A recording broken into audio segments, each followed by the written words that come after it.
I learned so much from my dad. Work ethic. Yeah. Discipline.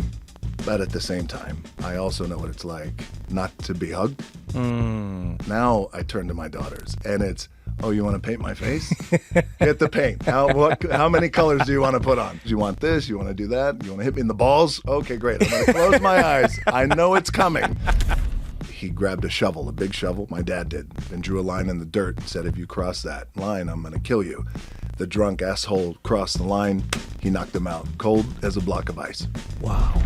43 or 46% of the country would love the idea of Dwayne Johnson running for president. I mean, it either means you are the paragon of what people would hope a leader would be, or it means things have gotten so bad that they we need somebody who's going to come in here and lay the smackdown on everybody. Yes, do you know what I mean? I do. If there's one thing I've always loved, it's having a spirited conversation. I've always loved how the words coming out of another person's mouth can change how the mush in your brain processes or sees the world that it's seen a certain way for such a long time. It feels like these days, though, we might be losing that ability, or it's become a little bit harder. You know, a few days ago, I was at an event, and people were having really interesting and dynamic conversations about really difficult topics, men, women, young and old alike. And every few minutes, somebody would start their opinion with the phrase, now, I would never say this in public, but, or I would never say this if I was being recorded, but. And I found that fascinating. So many of us have opinions and ideas about the world that we live in that we are either unable, unwilling, or too scared to share. And I thought to myself, if we cannot have conversations about difficult things, if the conversations themselves are now the difficult things, then what hope do we have of fixing the difficult things? You know, I almost think of it like a minefield. One of the most dangerous places you can ever walk into is a minefield, because you do not know where they are. You do not know when your last step may be. All you know is at any moment, something could blow up. But the danger comes when you step into the minefield. Imagine if discussing how to navigate the minefield was as dangerous as the minefield itself. That's what I feel like we're living in now. And so, in this podcast, on this episode, and with every single episode that follows, I hope to get into those conversations. Let's chat about the things that make us uncomfortable. Let's chat to the people who make us uncomfortable. Let's come to consensus. Let's walk away still fighting but understanding each other a little bit more. But most importantly, let's have the conversation.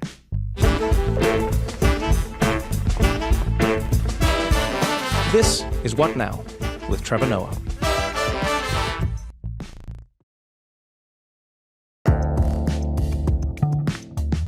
When talking about conversations, I can't help but think of all the people I have conversations with. You know, the team I'm working with on this podcast, the team I worked with at The Daily Show, you know, Christiana, when we were there. I remember, and I still have this with most of my friends, I remember a world where friends did not agree. I remember a world where married couples did not vote the same. Like now, it feels like people aren't allowed to be friends with somebody, or won't allow themselves to be friends with somebody who doesn't agree on even one topic, just one topic, literally one thing that you might disagree on. And that's the end now. It's like, nope, we cannot be friends. Whereas before, you would say, we are friends, but, oh, God, I hope they don't bring up that thing because they know we're going to punch each other. Where I'd be like, I trust you and I love you, but your opinions on football, trash, absolute trash. You know nothing about the game. Don't speak. I'm going to fight with you. And we'd laugh about this, you know? Let me ask you this. And I mean, I know this because I argue with you and you're my friend. But in your just completely private, non-professional connected life, do you have friends that you don't agree with? Oh, none of my friends agree with me. My husband doesn't even agree. But because I'm an extremist. So, but that's like the position I like to occupy. But the people in my circle, I know at their core, they're good. And I think the issue that we have now is that people think a bad politic or a politic that is different from your own means that the other person is a bad person, which I don't think is true. Say more about that. What do you mean by that? If you dig Because deeper. I know people who on paper have like great politics or what's considered acceptable or progressive politics right now, but in praxis, in real life, they're like shitty people. Like I speak all the time. I used to go to like these dinner parties in Brooklyn, and all of these like progressive men, right, vote in the right way and are very feminist. And there'd be women in the kitchen doing all the cooking. These are white men, by the way. Bring out the wine. Then when the cheese was done, women bring out the cheese, and women would cook. And then when it was all done, it'd be women who would like clear up. And these men are like, we're feminist. Your body, your choice. One of my favorite interactions I ever had was when I first started on The Daily Show. I got, thousands and thousands of like hate tweets. I mean, every single day. That's all Twitter was in my life, was just, you're trash, you're trash, you're trash, you shouldn't be on the show. And there was one guy in particular, like he was, it was interesting. He was like, he was mean, but he was funny. And I always appreciate funny. I don't care how mean you are. If you can be funny, I will separate the two and I go, you know what? That was funny. I can appreciate that. And this guy said something, and I DM'd him and I said, hey, I'm really intrigued about why you hate me so much. You don't know me. You don't seem to have ever watched anything I've created. Why do you hate me this much? And I will never forget, his next tweet to me was, oh, hey, man. Oh, it's like literally, and he had exclamations. Everything. He wrote, oh, dude, I don't even really hate you like that. I just thought it was funny to pile on. And then he said something along the lines of, he said, look, and to be honest, I don't think you're going to make it. I think you're going to crash the show. But good luck to you, man. I wish you the best. And I actually think you're pretty funny. And then I responded to him and I said, wait. So you think I'm going to crash and burn? And he said, yes. And I said, okay, let's make a deal. I said, if I last 6 months, promise me you'll watch the show for as long as I'm there. And he was like, oh, yeah, you're going to lose this deal, but it's a deal. And I promise you now, from that day, like every few months, we would tweet each other and it would be like a random DM and we'd say, what's up? We'd talk to each other. And I was fascinated by how different this person was when I had an actual direct connection with them versus when it was this theoretical throwing of a stone at like a moving vehicle, as opposed to that's what I always think of is like I go, a lot of the time, I think the reason we are the way we are in traffic is because we aren't like with each other. It's a lot harder to do that and to be that level of asshole when it's like your body. You know, there's this cage that separates you from the other person, and you're like, I will kill you. I will destroy you and your entire family. And I don't know if you've ever done this, like you'll pull up and somebody pulls up next to you and they're ready to kill you for everything you've done to them on the freeway. They're ready to murder you and your entire lineage. And you look them in the eye and you say sorry, and their whole face, and they're like, it doesn't matter. You see them go, hey, I wonder if that's what stops us from having these conversations, is that we're not actually having them with each other. We're having them with it's like a swarm of locusts, where I'm sure each individual grasshopper isn't that bad, but when it's a swarm, it's pretty difficult to get a word in, you know? Which brings me to my first guest, The Rock, Dwayne "The Rock" Johnson. Here you have a human being who has, across the globe, been widely regarded as the friendliest, finest, most loving people. He's always trying to make fans smile. He's always trying to, you've seen those videos of him. He'll pull up to like a Hollywood bus that's driving around the stars' homes, and he'll take selfies with everyone, and he's that guy. He's that guy. And yet, even he put out a video recently talking about how negative the world has become in certain spaces. And I thought, man, if this is getting to The Rock's world, if even he's experiencing this, then surely there's something we need to figure out about what we're doing or how to have these conversations. Surely there's something we need to fix in a way, And I couldn't think of a better person to have that conversation with than an all-around nice guy who has only tried to make us smile.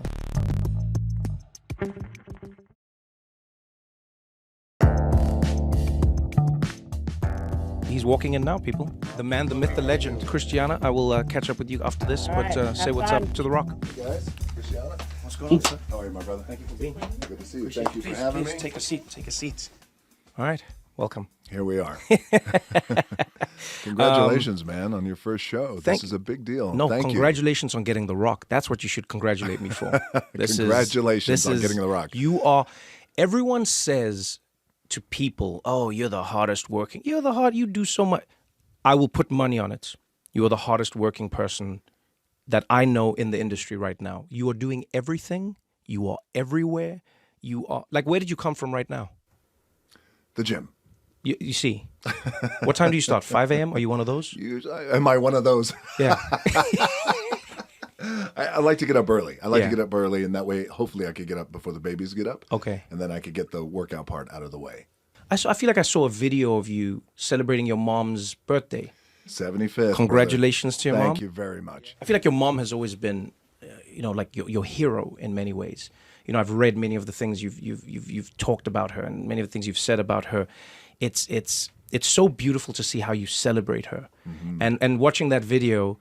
There were two things I was particularly intrigued by. Number one, was there money flying from the sky? What was happening there? We're making it rain. Yeah, what was happening? Okay, so in our culture, I'm half black and half Samoan. Right. And on the Samoan side, in Polynesian culture, on the Samoan side in particular, there's a dance that we do at the end of events. Okay. And it's called the Tawalunga. And a woman will dance, and during this dance, people will come up and they will throw money, and they'll start to celebrate and dance around her. And the throwing of the money is a sign of reverence and respect. And that's what that was. So when I go up there to dance, I have a lot of money. I just throw it up in the air. I mean, maybe it was like 25 ones. That is so... I always talk to my friends. I'm from South Africa. Yes. And I'll always talk to my friends about how wildly crazy cultural norms can be when you move from one space to another. That's right. When I travel the world, in some cultures, it is disrespectful to leave a plate empty after eating a meal. You leave a little bit to show that the person gave you enough. That's right. In some cultures, if you don't finish what's on the plate, that's a problem. You've disrespected them. That's right. I can tell you now, in many cultures, if you threw ones at your mom, well, you contextually. No, right? That's what I'm saying. I'm saying it's a beautiful thing to see where you're like, wow, the world is really an interesting place. I also loved seeing you dancing there. Because I grew up in South Africa, I grew up watching rugby. Because I grew up watching rugby, I've always loved Samoans. Yes. I've always loved, just like everyone from that area. You always like Samoans in particular were always what I consider the pinnacle of like the Superman. Yes. And it was men who were wearing these, sometimes it was like I don't know what it's made out of, but it looks like a red dress sometimes. It's like called a lava lava. Lava lava, yes. Yeah. And you'd see, and forms of like the haka, or I love seeing you doing that, because I think of the history of how we have seen certain cultures and what we've defined as cool and what we've defined as acceptable. Have you always thought Samoan culture is cool? Or did you also have that period as a kid where you were like, man, I can't believe I'm part of this, and then you found it again, as most people do? Yeah, that's a great question. And to be honest with you, brother, at a very early age, from my mom and my dad, it was always, what you are is perfect. And what you are is cool. Black culture, Samoan culture. Yes, we come from a world of pro wrestling. And at that time, Trevor, if you think about it, pro wrestling was nowhere near the global juggernaut that it is today. Yeah. And it was a very small subculture. So be proud of everything that you are. So out of the gates, it was always be proud. I loved it, man. I loved watching it. I loved seeing you there. I loved you celebrating it. No, because also, when I travel and I'll do shows in and around the islands, all the Pacific Islands, it's so beautiful to see what you've inspired. Sure. It's so beautiful to be the pinnacle, or in many ways, the icon that people look to. They go, where am I from? Oh, I'll tell you where I'm from. You know where The Rock is from? That's exactly where I'm from. That's what you do. That's what you do. It's a cool thing, and I got to tell you, as you go down the road of life a little bit more, you start to realize just how special culture is, how special all of our culture is. I've been lucky enough, like you, to go around the world and see and visit all these people from different cultures. But that moment when we're able to celebrate, say, for example, my mom on her birthday, what's really cool about that is generally every year there are a handful of people who will come and who will visit and be part of her birthday who are new to the family or new to our circle. And when that moment happens, every single time you could turn around and the ones who are experiencing that for the first time, that tawalunga, where it's my mom, and she's beautiful. She's such a beautiful dancer, graceful. You see it in the video, yeah. You really see it. You look at these people who are experiencing that for the first time and they're all crying because they're so moved by that. And I love that about our culture. I love that about our Polynesian culture, Hawaiian, Samoan, Tongan, Fijian, Maori. It's a very powerful, like I use the word mana all the time. Yes, you do. You do. And in that moment, you could feel that mana. You really could. I feel like you carry that with you. You know, I think one of the first times I met you in person, spoke for a little bit, was at the Time 100 event. And it was the first time in New York. Yeah, and there was a picture of us standing together. And people asked me, they said, hey, what is The Rock like? You know, people always ask you when you meet someone, what is The Rock like? And I said, sure. It is the craziest thing. That human being is exactly the way he is. He doesn't surprise you in how his smile, his voice, his charm, his vibe. You are exactly the way you are. What I wanted to find out. I appreciate that. No, for real. Yeah, for real. Thank you, man. What I wanted to find out about you is what has made you into this human, what guides you as this human, you know, living your daily life. And the reason I think you're a particularly interesting person to speak to about this is because you have come to embody so much of the goodness that people want in their worlds, you know, whether it's how they work out, whether it's how they see themselves with mixed identities, you know, as an American, but proudly as a Samoan, but proudly as a black person as well. You know, you're in this mixed world, and it's like, hey, you can celebrate all of this. Yeah. So let's talk a little bit about the formative years of The Rock. Before The Rock, Dwayne Johnson. You talk about being in this world of pro wrestling. It seems like it was far from pro back then. Right. Right. Your dad didn't want you to get into the sport. You had this yearning to become a part of this world. What do you think that was? The yearning part of it? Why did you want to be part of wrestling? What was it about wrestling in particular? Well, a few things. I think because I grew up in it. And not only did I grow up in it, but man, I loved it. I loved wrestling. I love the antics of it. I love the characters of it. And especially at that time, you know, when you grew up in the 80s, wrestling back then, late 70s, 80s, was a whole different, I think, unique experience in that a lot of people bought into it and they felt like it was real. And they'd have these local stars every week and they'd be on their television sets, just their local TVs, and they would talk down the lens about what they're going to do to their opponent this Saturday night at whatever little arena they're wrestling in. I loved all that.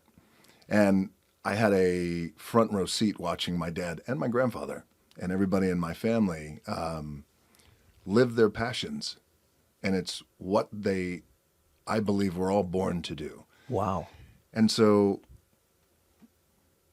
I think the yearning of it, it started to happen for me when, to be honest, when we were evicted out of Hawaii. So we were living in a little apartment. We were evicted when I was 13 or 14 years old. And I remember in that moment, I never wanted to feel that again. I was with my mom and we came home and there was a padlock or there was a notice.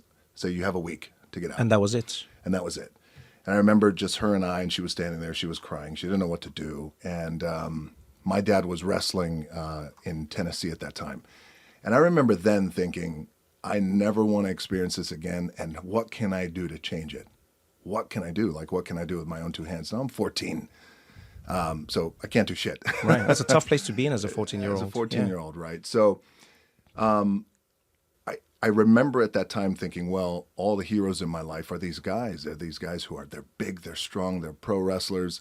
I bet you if I built my body and if I went to the gym, then I could change this scenario. So from that moment, I think that defining moment, now years later, I fell in love with the game of football. Right. I love playing football. My goals shifted to, well, maybe I got a shot to go to the NFL. I was at University of Miami, Great school. We were national champions, played for it on 2 other occasions. I mean, we were balling back then. Those Hurricanes back then, dude. I think you were in Johannesburg at that time. Yeah, that's way back, in the 90s. But we were really balling. So I shifted my goals. And then when that didn't happen with the NFL, I took it as a sign. And I remember thinking, I need to close this chapter in my life, really listen to my gut. And I want to turn my attention to something I think I'm going to be so passionate about, and I think I was born to do. One of the things I find fascinating about you as a person is how you engage, how you choose to engage with internal doubts and external doubts, which I think as humans we face. I saw a video of yours on Instagram. You're in the gym and you were answering a question. And it was a great question, you know, someone saying to you, how do you deal with the criticism, you know, and how do you filter the criticism that you receive in your life? That's right. What I was intrigued by was who the criticism came to, and I'll tell you why. I'll tell you why. You are somebody who has, for a very long time, created content that aims to entertain, uplift, you know, in some way inspire you. You've done that. We've seen you, whether it's your music, whether it's, you know, it's like you like making people feel good. You like bringing that light into the world. I really do. Yeah. Yeah. And over the past few weeks, I've been thinking to myself, man, we're living in a world where it's become harder and harder for anyone to exist or to do anything, even with a good intention, and not find some sort of criticism at the end of that. And I feel like you're the paragon of that. Here you have Dwayne Johnson. And it's funny, I was chatting to Oprah about this a few days ago. You know, the fires in Maui. Fires happen, some of the most devastating fires in American history. Immediately, Dwayne Johnson, The Rock, and Oprah come together and say, hey, we're gonna help. We're gonna put our money into a fund, and we're asking everyone to join us. Just do what we're doing in any way you can, and let's make a change. The greatest sense of empowerment is being able to have some control when everything seems so out of control. And we're calling it the People's Fund of Maui because every dollar that you send is going to go into an account that goes directly to the people. Oprah and The Rock are giving $10 million to get the fund started, and they're calling for others to make donations. And I mean, you saw what happened overnight. I thought I'd missed something. I don't know if this. I don't know. What was it like from your perspective? Because I thought I'd missed something. I saw the initial call and I went, "Wow, okay, cool. We're all doing something. We're trying to do something." And then, you know, when you feel like you've missed a news cycle. Yeah. I was like, "Oh, The Rock and Oprah under fire." I was like, "But for what?" Yeah. And people were like, "Oh, you're the problem, and how dare you, and why would you?" And I was like, "Man, our whole lives, people have asked people to join into a worthy cause." Sure. When did this become a criticism or a fight? And I'd love to know how you processed that. Sure. I woke up the next morning wondering the same thing, thinking, what happened? Did I miss something? Did I? Wait, Yeah. what? So it took me a couple of weeks to really process that, and I felt like that moment was a pivotal moment for me in my life for a few reasons. Number one, I want to go back to the brass tacks of it. And the whole idea of creating this fund, the People's Fund of Maui, was to help people and help survivors. Yeah. And Trev, these are my people. These are my Polynesian people, my Hawaiian, Kanaka, Ohana, Ainga. My grandparents, they're all buried in the islands, you know, so it meant so much to me, and I know it meant so much to our people. Right. That we were able to come together and create this fund. Over 8,000 survivors, by the way. Wow. We're helping right now. It's really beautiful. But what's interesting is when all that started to happen and the backlash started to happen and it started to come our way. So I always feel like in moments like that, it's important not to get caught up in it. It's important just to pause. Let's be prudent. Let's pause and let me just wait and see. And I felt like my gut said it's going to take a couple of weeks, but let me really take a look at it. I don't want to respond to it right now. Yeah. Let's stay focused on the mission, and the mission is to help the survivors right now who have nothing, and they are devastated. And so let's continue to stand the fund up on its feet. But at the same time, I want to pay attention to this, and it really tested my ability to separate noise from criticism that was really worthy of my attention in this case. And this noise, and at first it was a wave of noise, and how dare you ask us for money? And I thought the same thing you did. Well, we whatever you can give. If you want to give a prayer, great. $1, $7, 7 cents, or nothing. So there was the noise that started to feel like it was political noise. Then it started to feel like it was, it just started to feel really noisy, and I wanted to make sure that we just paused, and I was just waiting for, well, where's the criticism here that is worthy of my attention, that really makes sense, and then, that's it. This is what I feel I got. And it took me weeks before I figured this out, and I just had a moment one night, and I think I was, as I usually do, I was having a drink. The drinks often help clear my mind and clear all this shit up in my head. And once all that left, I thought, that's it. And I saw someone had posted something, and it was something to the effect of basically, Rock, don't pay attention to these guys and all this other bullshit that they're saying. However, you're one of us. And when I read "You're One of Us" was the thing that made me go, got it. Went back to when I was in Hawaii, when I got evicted. We had nothing. I was a troubled kid. I got arrested like you. I mean, we're troubled kids. Arrested multiple times. I was always pissed that we were broke. So there's a difference between being poor and then being broke. Yep. And I was pissed. I was always angry, getting in fights, getting in trouble. And the last thing I realized in that moment, the last thing that I wanted to hear was somebody ask me for money, especially if the dude who I like is asking me for money and he already has money. And I get it. And a lot of times when you're in that situation, and I've been there, when you live in paycheck to paycheck, you're in it. Yeah. And you're not necessarily vibrating, at a certain level, and you're in it. So I came out of that and then I went, that's right. I got it. Now I understand. And you know what? Last thing you wanted was to hear people ask for money, regardless of the situation. I admire how you think. I admire how you move through the world on multiple levels, because you strike me as somebody who has witnessed and experienced a lot of conflict. You also strike me as somebody who doesn't wish to be a perpetuator of any conflict. I see in you something, as you say, we got into trouble when we were young. Both of us raised for a large part of our lives by our moms, and you see in somebody, you go like, man, this guy is trying to move in a certain way. He's trying to do things in a different way.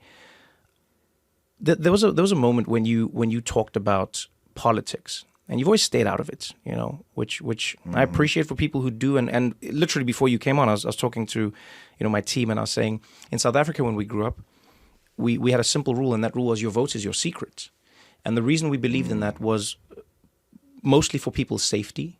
We said no one should know how anybody votes so that nobody gets intimidated to vote a certain way or not. And the other one was just for civil discourse. Vote. But let's talk as humans. Don't start the conversation with, I voted like this, now here's the conversation. Just have the conversation. That's right. You'll be shocked at how many times we're blocked because we start with the label as opposed to just the conversation. That's right. That's right.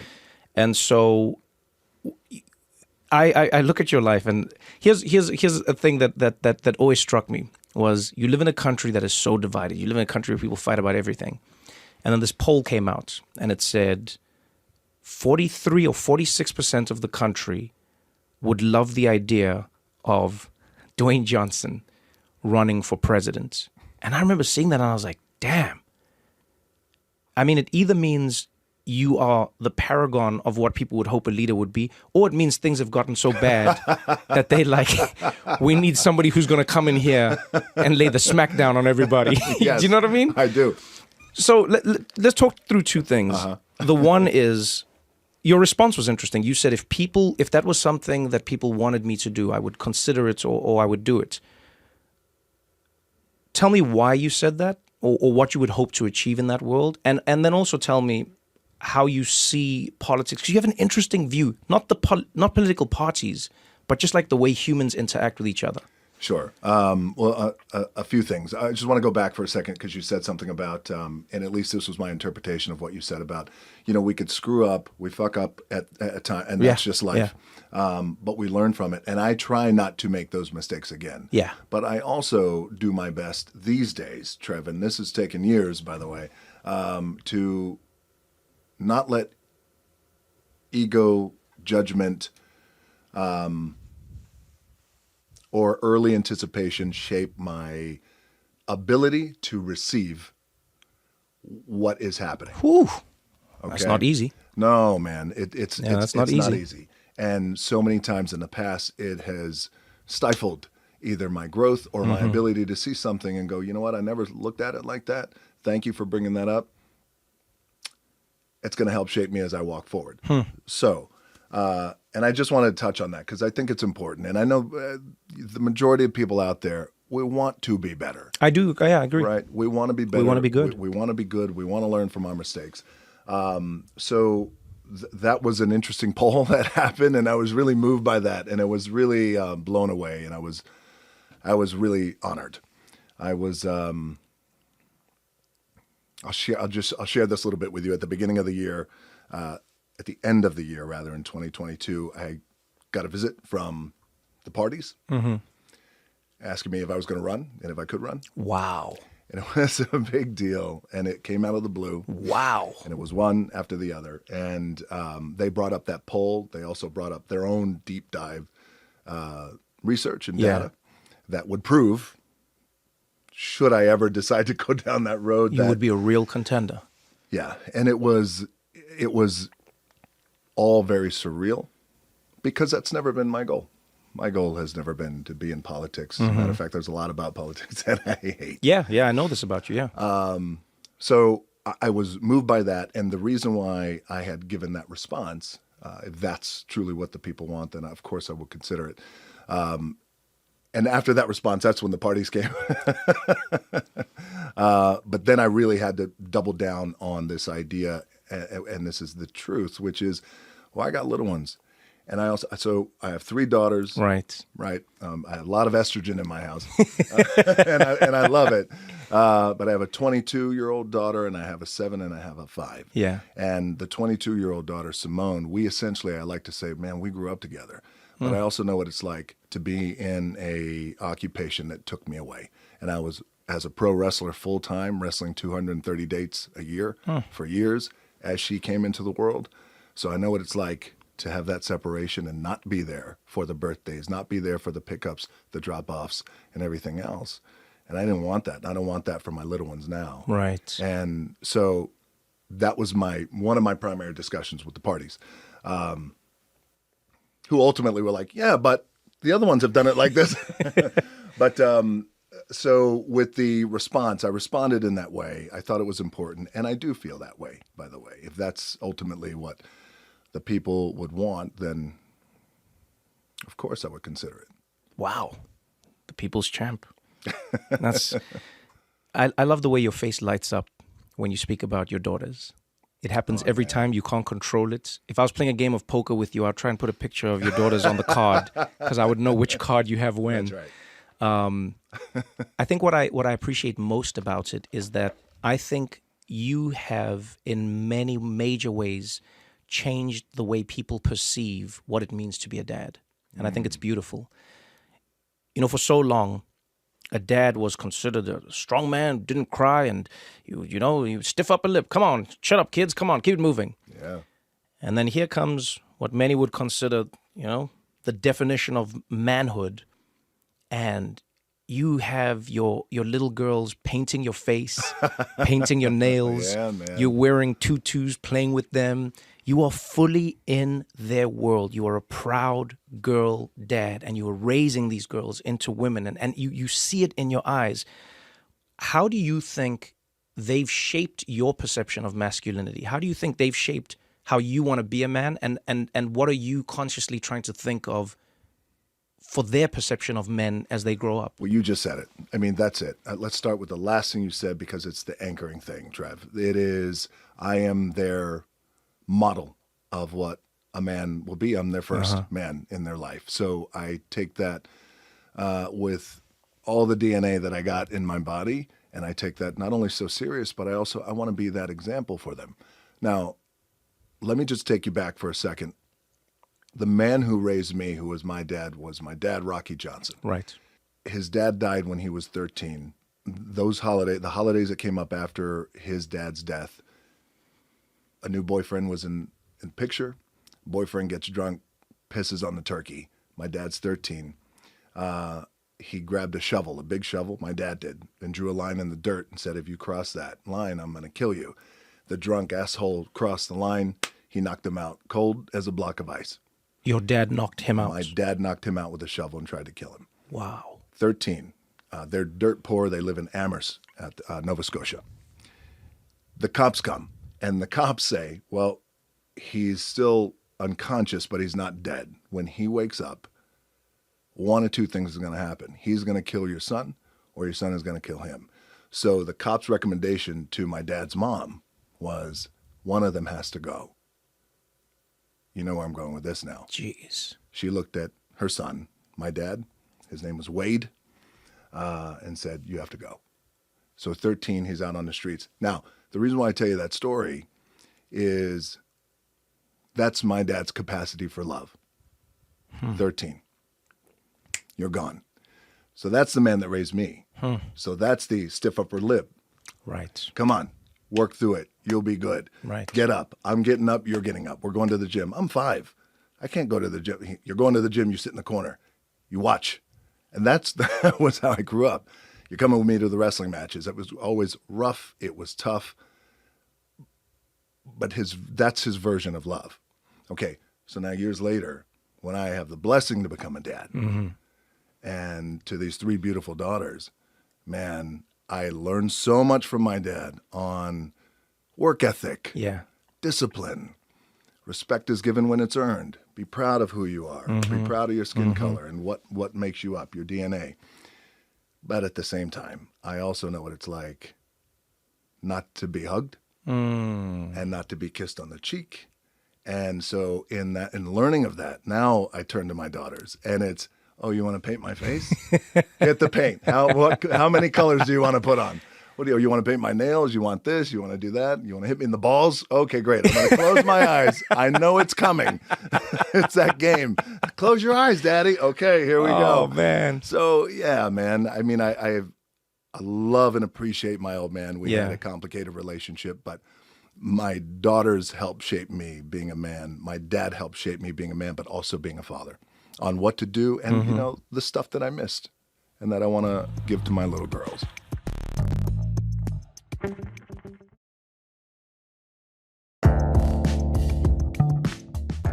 I feel like for many young men out there, you have become a guiding light that moves them in a certain direction. You know, there's no denying that many young men in the world right now feel lost. Yes. You know, and I think personally, it's because a lot of young men grew up in a world where they were just told the world would give them what it's supposed to give them and it would be the way it's supposed to be. And now that it isn't, they don't know how to exist within that. You know, they go, are women replacing us, or are we still allowed to be men? And it can be confusing with some of the messages that people get. It's noisy. It's noisy. And I think somebody like you exists in a space where you inspire these young men in a really powerful and particular way, you know, because it's not just with your daughters. You're so open about challenges. One of those is depression. There was a time in the industry, there was a time in the world, a man couldn't come out and say, hey man, I was struggling with depression here, and there's a moment in my life that was tough. No. You couldn't be an action star and say you had anything wrong in your world and still be the top grossing action star in the world. That I feel like is and one of best looking too as well. This is of course. I forgive me. We'll edit that in, Tommy. and of course, and the best looking. Let's make sure we throw that in, and the best looking. But like you, that's probably one of my favorite villains you fought against and beaten is the stigma against speaking about the struggle that you may have in your mind. When you spoke about that, when you revealed that, Was there a part of you that was afraid of revealing this? Didn't even think about it.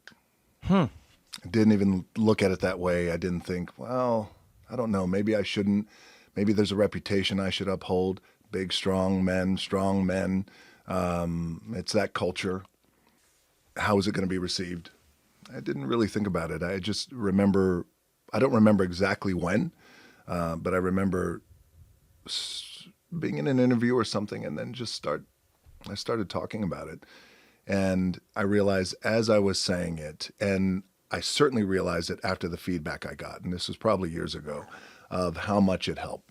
How much it helped guys, how much it helped men, how much it helped people. So,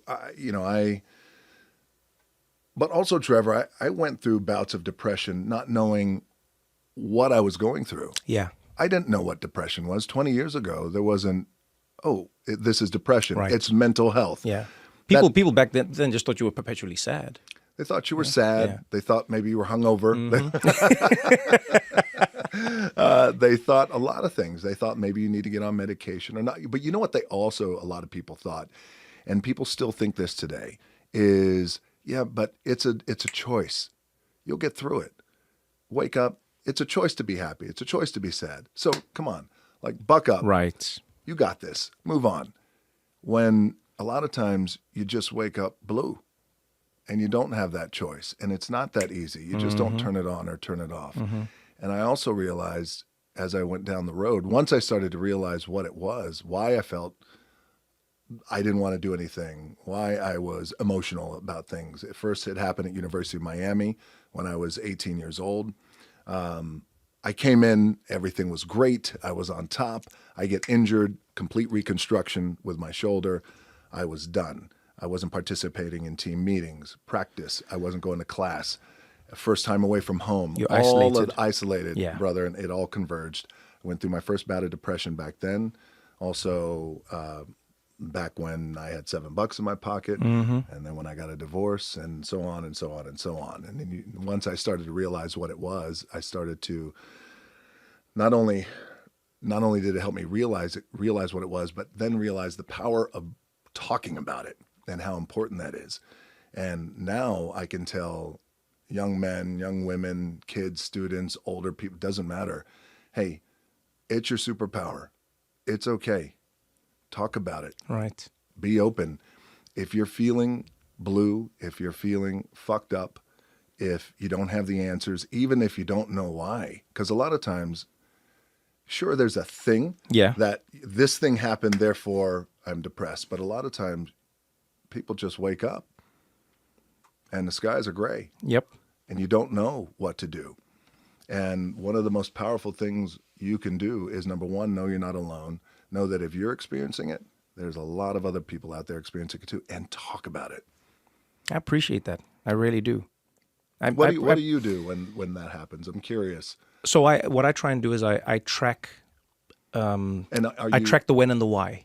Are you open about talking about it? Yeah. So for instance, were you always that way though, or did it? No, because I didn't understand. Yeah. You know, so before I was diagnosed with ADHD, I didn't even know what was happening. I thought I struggled with depression. I didn't know until I read about it and really, spent some time with some great people, therapists and just experts in the field. I didn't even know that depression was just a symptom. It was a byproduct of ADHD. I actually don't suffer from depression. I thought I did. So I speak about it all the time because one, you get rid of the stigma, but two, you start to understand. I think there's something cool about understanding things. Yes. There's something really nice in knowing how it works. And so for myself, what I do now is I will just do a check-in of what's happening behind everything. If I wake up feeling blue, I just ask myself simple questions. How long did I sleep for? What did I eat last night? Do I have something big coming up? Did I not finish a conversation yesterday? I just try and check. I don't get the answer. Yes. I just ask questions. Right. And then I'll do it again. I'll be like, man, I don't feel like doing anything today. I'll be like, okay, well what are you doing? Do you even are there days when you want to do it? And if it's yes, what's different today? And I find if you just check in with yourself and almost you like I know now as Trevor, if I haven't slept, then my motivation isn't where it needs to be. Yes. If I eat late, my sleep isn't good, and that affects me as well. If I'm not around my people, my community, if I don't recharge, That's something that's always going to affect me. And so I try and check in. I want to go back to what you said, though, about, divorce.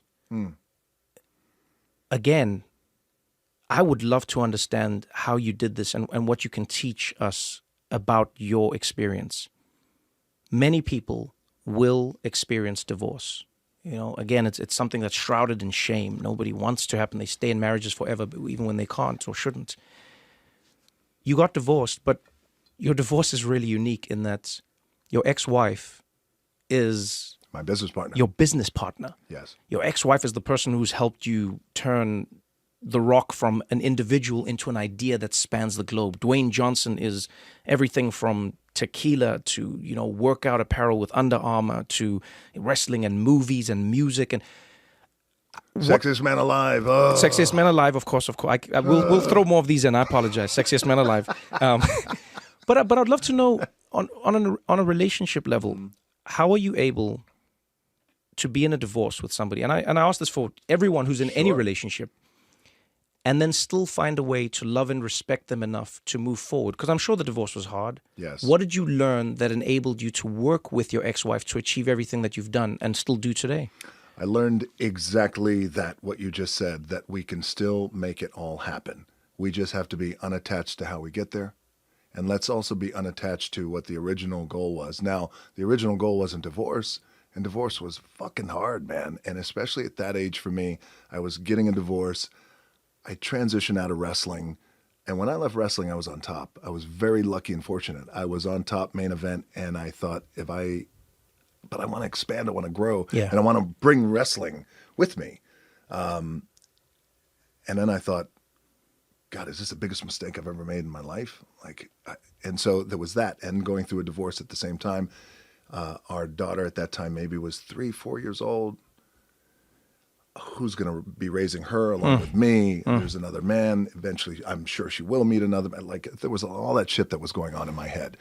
What I realized was, with Danny, my ex-wife, who is now my business partner, we're great friends, and is a force unto herself. She really is. She really is extremely proud of everything that she's accomplished. We realized early, once we kind of got through okay, we're going to get a divorce. This is real. This is happening. It's not what we signed up for. Is there a version of this as we move forward where we started to build this business together? Can we continue to build this business together? Is that possible? Are we fucking crazy? And the thought was, well, let's look at the dynamic here. We have a beautiful daughter. We have an opportunity now to show her a way, post something not working out, post a relationship and marriage not working out, but being an example for her of how you can work through something and resolve something. And on the other side of it, it may not be originally what you signed up for, but who knows? It could be better. And so we realized that, and then we went to work. And when I say we went to work, it is bringing in the experts who can help us. And I'm not talking about lawyers. We kept them off to the side. And we figured all that on our own. That's beautiful, man. We figured it all out on our own, and then we went to them. But we brought in the experts, the relationship experts, who are going to help us through this thing. And we wound up doing it. It took a lot of work and a lot of grinding, because you start to unpack a lot of stuff, and you start to realize a lot of stuff about yourself, about your partner, about the relationship, about how you see the world, how you see everything, how you see love, how you think you're pretty good at relationships, but actually you're not. You got a lot to learn. So that's what we did. And it wound up being a great decision. I'm so happy for you. I got a question for you, though. Yeah. So there's a moment I feel like it happens in all of our lives where it's that seminal, defining moment where you go, this is why I was born. This thing right now. Now I'm talking specifically about a passion and a thing. So tell me a little bit. I heard this story, but I want to confirm it with you because I think it's phenomenal, and I have something very similar, which bonds us here. So you went to a show, and I'm assuming you were in Joburg. Yeah. And you were there, and one of your buddies got up, and he started performing, and it might have been open mic or something like that. I don't know. And he didn't do that well. Right. He might still be your buddy, so I don't want to say he sucks because he might be listening right now. But he didn't do that well. And another one of your buddies looked at you and was like, "Hey, man, Right. you're funny. Why don't you get up there?" And you got up there. So it was actually messier than that. But yeah, carry on. Okay. And you got up there. I can't wait to hear the messy version then. But you got up there and you moved the crowd. Yeah. And there was something about that moment that made you go, there could be something here, right? Tapped into a light and a voice behind your ribcage. Right. Tell me about that. So what actually happened was stand-up comedy wasn't a thing in South Africa before democracy because free speech was illegal. So you start with that. So the only people who could do stand-up comedy were people who didn't say anything about the government and they were white. Anyone of any color couldn't do stand-up. So you have this burgeoning industry that pops off. This world that's never existed. In many ways, it was like the wrestling that your dad was a part of and what you started in. That's right. It's this ragtag affair of, where everyone knew everyone. Yes. You just find a space, you make it happen, you try to get the locals to pop in, and this is it. You don't know how it's going to go. You don't know what it's going to be. You're just begging anyone with a venue to allow you to put on this motley crew of ideas. Yes. But it's going to be real. Yeah, but I didn't know about stand-up comedy as a concept. That's how new it was in South Africa. I was living with my cousin and best friend at the time, and they said to me one day, "Hey, we're going to go to a stand-up comedy show." I was like, what is that even? They were like, "Oh, we're going to go to the show. Come join us." I was like, "All right, we roll. We go everywhere together." Yeah. I get to this place. It's actually a bar, little corner spot in the middle of downtown Johannesburg, a place called Newtown. And we're sitting there, and some guy climbs onto stage, and it was so ragtag that he had to climb through a window to get onto the stage.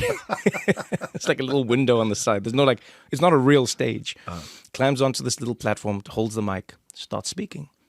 People start laughing. He does his thing. A comedian named Gidiboni Mlaudzi, great guy, and he's on stage.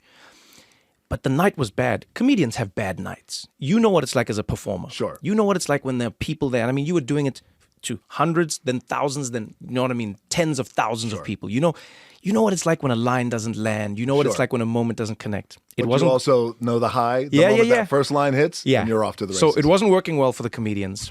My cousin gets drunk. He says, he starts heckling, and he's like, "Boo, this is terrible." Because it's so small, everybody knows each other. The guy from stage he's like, "Mlu, shut up, man. What? You know how hard we're working." He's like, "You guys suck." So he says, "Why don't you come on stage and try it?" And my cousin goes, "Well, I don't know if I could do that, but Trevor can." I'm sober. Now I'm like, I've just been thrust into this mix. I go, "Hey, I know nothing about this. I have no beef with anybody. I don't want to." The comedian turns to me and he goes, "Oh, you think you're so big? Why don't you come on stage?" I said, "I've said nothing. I've said nothing." And then he coaxed me. Now it's pride. Now I'm like, all right, let's do it because of the friends. Yes. I get on stage, and I remember I literally didn't know what to do, and I turned to my friends. I was like, what am I gonna say? And he said, "Just tell them that story about the Nigerian guy fixing your VCR machine. Just tell them that story." I was like, okay, and I got on stage, and I told that story, and people were howling. People were crying, laughing. And it connected me to something that has taken me more than a decade to understand. And it's that I grew up in a household and in a country and in a society with so much violence and so much pain that I have loved and yearned and enjoyed for nothing more than to make people feel good. Do you know what I'm saying? Amen. Like when people come to a show and you've seen what it's like, man, people will tell you stories. My dad had cancer and the only thing we connected around was this show. My family was going through this tough time and we loved this show. There's a powerful thing that you can do in giving to another the joy that you may not even have in that moment. Yes. And so that's something that I've always found for myself. And that's what we were doing your moves in the gym at school. We had detention. And we had this like giant room where you would just get locked in. It was like, that's your detention. It was like a gym, really, but it was a massive gym. And we would put out all these mats, and we'd be like, all right, we're practicing the Rock's moves. Let's go. And everyone would get in there. And I'm talking like almost two stories high. Oh, yeah. And we'd climb up on the railing. This was our cage match. And you'd grab someone. You know what I mean? You get underneath here them. comes You're rock right bottom. there, the rock bottom, baby. And you'd get in right underneath. And then you'd jump down. And we'd slam each other. But that's what I mean. Think about that collection. Think about how far that was Think about how far you were from me in South Africa. Think about how far I was from you in the United States. And yet, in that moment, we were connected. And so I think that's what I love. That's why I'm having this conversation with you. That's why I want to talk about things in the world, is because we've forgotten that the same thing that connects us into the worst of each other can be used to connect us into the best of each other. That's right. We can reach consensus. We can discover new ideas. We can learn. Yes. You don't agree with your friends on everything, but they're still your friends. Your family, you fight with them, but you still love them. Yes, man. And so that's literally like, we can learn. We could find resolve. And I don't know anybody who does it better than you. Genuinely, you have a way of stringing it all together. You never left the wrestling fans behind. They still love you. They still respect you. You've never turned your back on it. No. You've always loved the fans of your movies and the things that you do. You sport the same thing, the love that you show. Whether it's XFL, whether it's NFL, you show that love and that passion. You have that, and Trev, I appreciate that. Look, I got to thank you for telling me that story, by the way. I love that and story. you're the best looking man on the planet. The sexiest man alive. I mean, this is come on, this is something we have to acknowledge. we always have to acknowledge. I make my family acknowledge it. Every time everybody line up and tell me right now. But I got to say that thank you for telling me that story. I heard that story. I heard a version of that story. Yeah, This version is even better. But it actually goes deeper than what I expected to hear, because this idea that we have this passion. And I always like to say, one of our anchoring tenets in just any business that I do or anything that I do, I want to send people home happy. Mm-hmm. And I want to make them happy. And it's just that simple. And I feel like if we're lucky enough to be in this position where we can influence a person or two, like me and like you, but this idea that, hey, come to us and I'm going to do all I can to make you feel good and send you home happy. What a blessing that is. It truly is. Yeah. So before I let you go, I have one question that I'm going to ask all my guests. All right. Because you meet people at a moment in time. Had I met you a few decades ago, you would be stepping into wrestling. Had I met you at another time, you'd be stepping into the world of Hollywood. A world people said you would never break into, because they're like, who would watch a guy named Dwayne? And yet here you are, the most popular and sexiest Dwayne on the planet. You didn't have to put mustard on that. The way you said, but it's true. But it's true. Jesus. No. But I'm saying it's. I love it because it's part of your success. It's the hero's journey. It is the hero's journey. Yes. So what now? You are now in a place in your life where you are still able to be an athlete in wrestling, and you went back now with the strike. You also are somebody who is powerful in Hollywood and in the industry. You show that with your donation to the to the Screen Actors Guild. You see your efforts in philanthropy. You're a powerhouse in making drinks. It's like, here you are.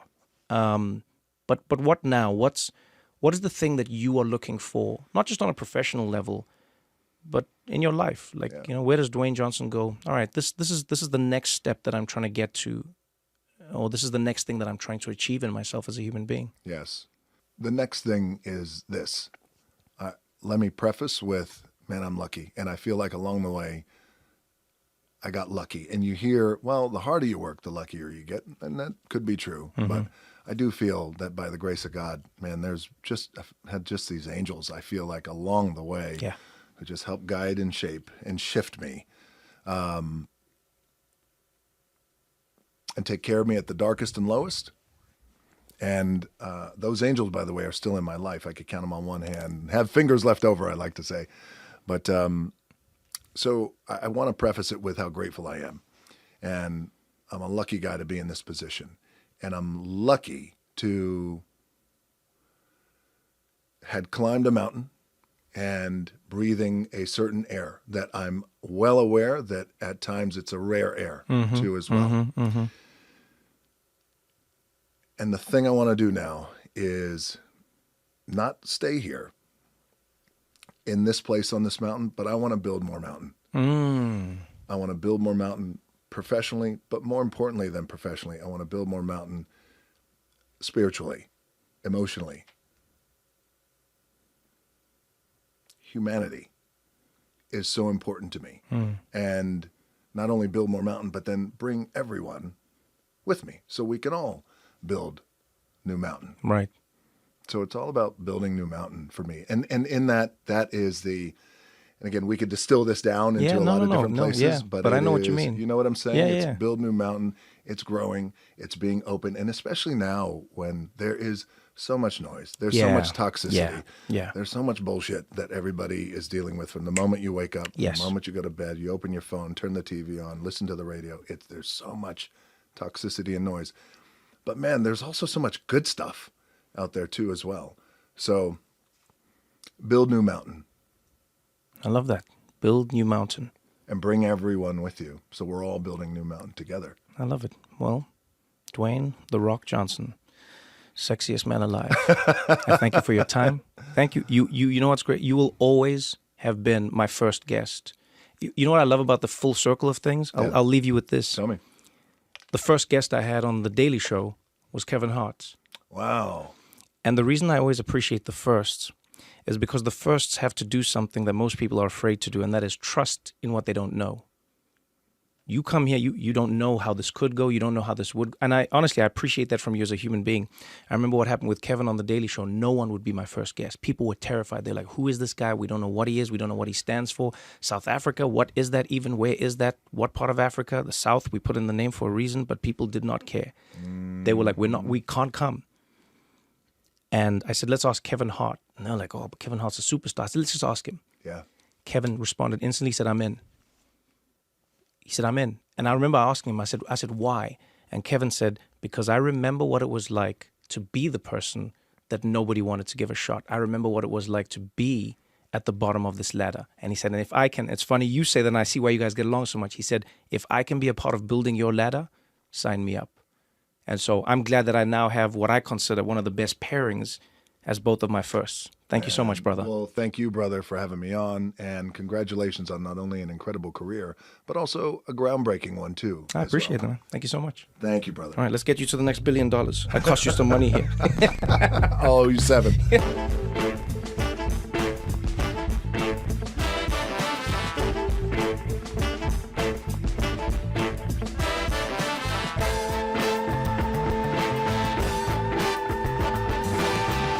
Schadenfreude, German word, Schadenfreude, right?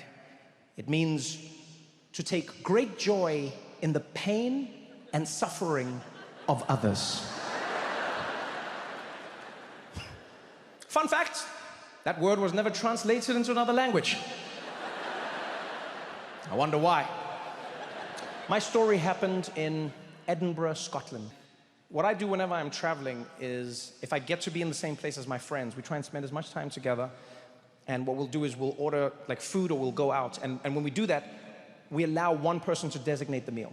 And so whenever my day comes around, consistently, I pick Indian food, all right? Yeah, I think it's the best cuisine in the world. Nothing comes close. You don't agree with me? Let's meet in the parking lot, we can fight. I love Indian food. I've loved it my whole life. So we're in Edinburgh, I'm with my friends, they're like, where are we going? Trevor, what do you say? I'm like, Indian food. They're like, every time Indian? I was like, yes, every time Indian food. I'm like, oh, it's the same. I'm like, then why do you keep asking me? If you know, you know. Stop asking me. And I searched for where we were gonna go, because I always try and find the most authentic Indian restaurant I can find. Like authentic Indian restaurants. Do you know what I mean? So what I'll do is I'll go to a place, and then I'll ask around. I'll ask people. I'll be like, where do you go? And then like, where the white people tell me, I don't go there.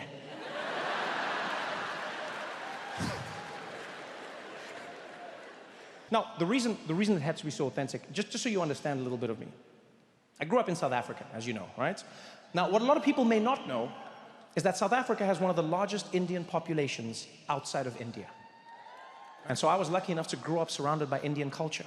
Right? In fact, one of my best friends growing up was a little Indian boy by the name of Thiessen Pillay. Thiessen would get a packed lunch from his mom every single day. Every single day, the meal was curry. I know this because every day, we'd sit down together. Thiessen would open his little lunchbox. He'd open the bread, look inside, and then he'd scream at the top of his lungs. He'd be like, curry! Damn it, mommy! I was like, oh, but Thiessen, is it bad? He said, I don't even know anymore. I lost perspectives. Here, you can have it. And he gave me his curry sandwich. I bit it. And Toronto, there are moments in your life that will forever shape who you are. Moments that will define who you grow on to be. This was one of those moments for me. I put that sandwich in my mouth. I bit down and my mouth came alive. My tongue discovered its purpose. I didn't know potatoes could pop like that. The flavors were bouncing around. My eyes opened wide. It was, I was like, wow, I was like, curry! Thank you, mommy. It was perfect. And since then, I've loved curry. So, fast forward many decades, we're in Edinburgh, Scotland. Going out with my friends. We're choosing a spot. I choose Indian, authentic Indian. We get to the place, and it's legit. Like, it is legit. We walk in, and there's Indian music playing. There are Indian people eating, Indian cooks in the back, Indian waiters, Indian guards on the wall. I'm like, this is it. I'm home. We walked in, we sat down. And as soon as we sat, one of my friends, Steve, launches for the menu. And I was like, Steve, it's cool, man. I'll just order for everyone at the table. And he's like, oh, that's fine, Trevor. I'll order for myself, thank you. I was like, no, it's not about that, Steve. I just prefer to order for all of us, yeah? Right? You good? He's like, I don't know why that's necessary. I think I'll just order for myself. Is that okay? I was like, it's not. No, it's not okay, Steve. It's not okay, right? Because you're probably going to say some shit that's going to embarrass me in front of my Indian people, right? And so I just need you to back off for a moment. He's like, I'm sorry, what would I say that could embarrass you in front of Indian people? I was like, I don't know, Steve, and I don't want it to happen. Just let me handle this, okay? He's like, let you handle this? Trevor, I'll have you know that I've eaten curry for many, many years. I was like, Steve, this is not the time. Just let's not argue, okay? Let's not argue. It's not the time to argue. He's like, what do you mean? Why would I embarrass you? Why? I was like, there's no, you don't need to know why. Let's just not do. He's like, no, why? Why? Because I'm white. I was like, you brought it up, not me, all right? I wasn't going to bring up race, but you did, Steve. And now that you brought it up, let's talk about it. Every time I take my white friends to an ethnic restaurant, they always say some shit that embarrasses me. Every single time. Every time. Either they don't know how to pronounce the food, or they'll say some random shit. They'll be like, can I get that one, the papadums? What do you call these ones? You know, they'll be like, can I get this one, but not spicy? Kill yourself! Can I get the curry, but not spicy? Kill yourself! How are you gonna ask for curry, but not spicy? Your forefathers went around the world killing people for the spice. Now you don't want it? Shut up and eat the spice, Steve. And he's there, he's like, Trevor, okay, I really don't understand where this is coming from, all right? I'm not gonna embarrass you. I understand curry. I was like, Steve, let's just leave it at that. I got you, okay? I got you, all right? I understand this way more than you. He's like, Trevor, I'm sorry. You're not more Indian than me. I was like, I'm sorry, what? He's like, yeah, you are not more Indian than me. I was like, what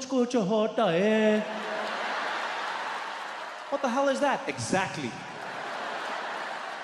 Don't tell me I'm not more Indian than you. You shut up. When the waiter comes in, you shut up. He's like, I'm not gonna shut. I was like, you shut up. He's like, okay, fine, order then. And the waiter walks over.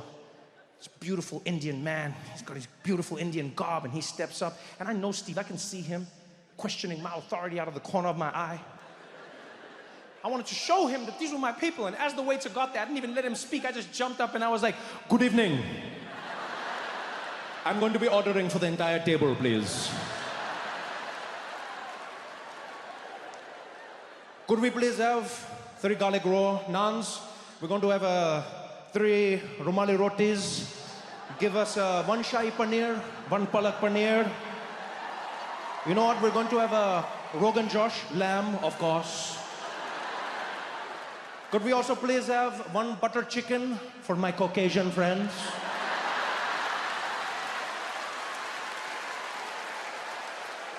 And then we're going to have 3 samosas and 3 mango lassis to wash it all down. Thank you very much. I crushed it. I could feel it. Everyone could feel it. They could feel something. Because the table went dead. The waiter just stared at me. At first I thought he was impressed. Then I realized he was confused. And this Indian man leans in, looks me dead in the eye, and he's like, "Sorry, sir, could you repeat what you said?"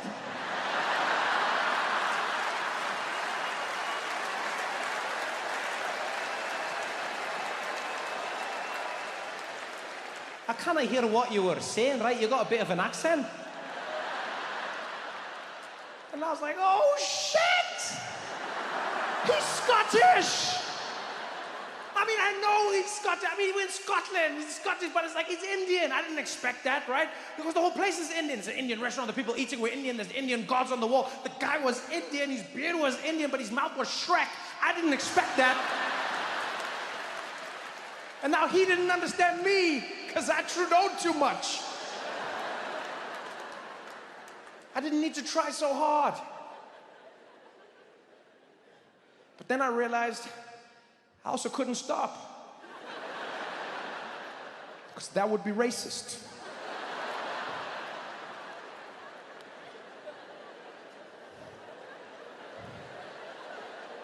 So now, I've got the Scottish Indian man looking at me.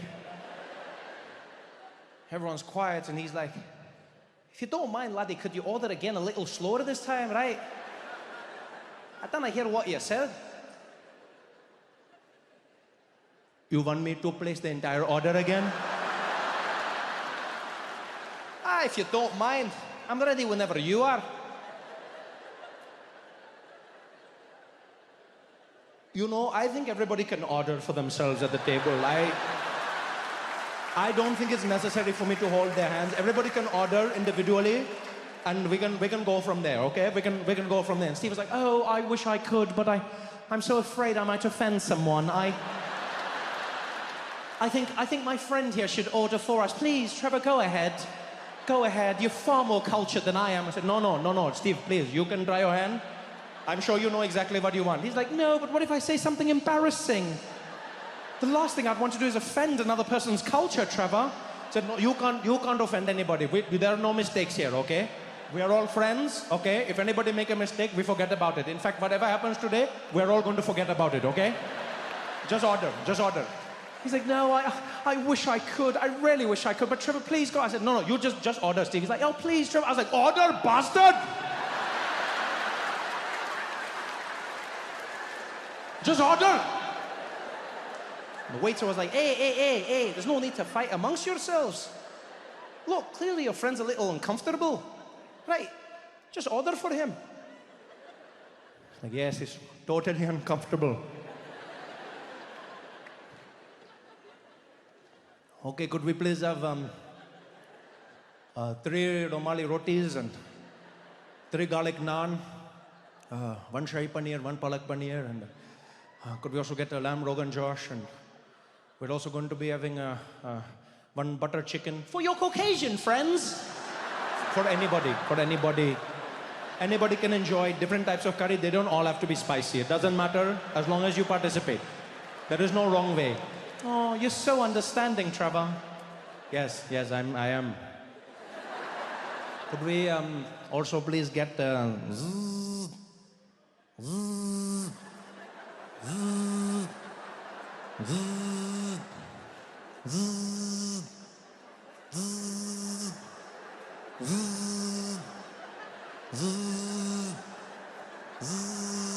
What, you gonna answer that? No, they can call me back later.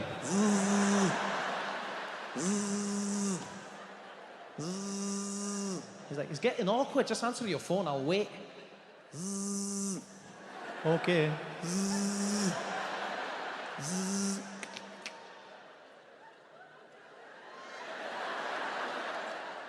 Hello?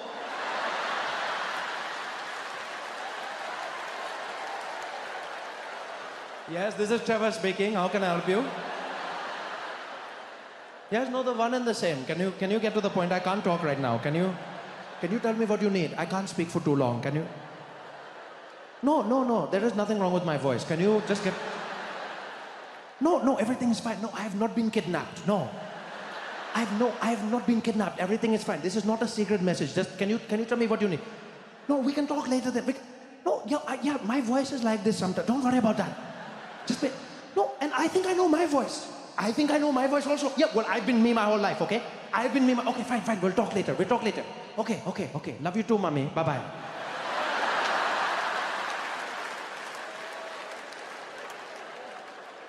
It's the most awkward meal I've ever had in my life. I barely ate a thing. I sat there thinking about my life. We finally get up to leave. Steve is beaming from ear to ear. They walk out ahead of me, and as I'm leaving the restaurant, the waiter waves us off. He's like, good night, everybody. He's like, have a great night. And we wave at him, and he's like, hey, excuse me, before you go, hey, aren't you Trevor Noah? A comedian, right? I was like, yeah, why? He's like, oh no, because I totally got you, Trevor. I totally got you, Trevor. I was like, wait, what? Wait, you Indian? He's like, of course I'm Indian. Of course I'm Indian. All places Indian. I totally got you, huh? I said, well, I don't understand. He's like, you don't understand. I understand. You walked in. I said, look, Trevor Noah coming. Then you start talking with accent. I go, I also do accent. Then you were doing accent. Then I do accent. Then you were doing accent. You make joke. I make joke. Do you like joke? I was like, no, I don't like your joke. I don't like your joke. I thought I was about to get canceled. Do you see this shit? He's like, it was amazing. You were sweating so hard. Not from the curry, eh?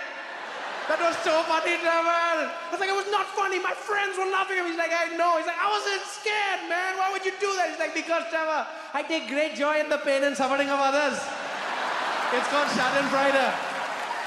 Yo, Toronto, you guys have been amazing. Thank you so much for coming out. I love you all. Good night.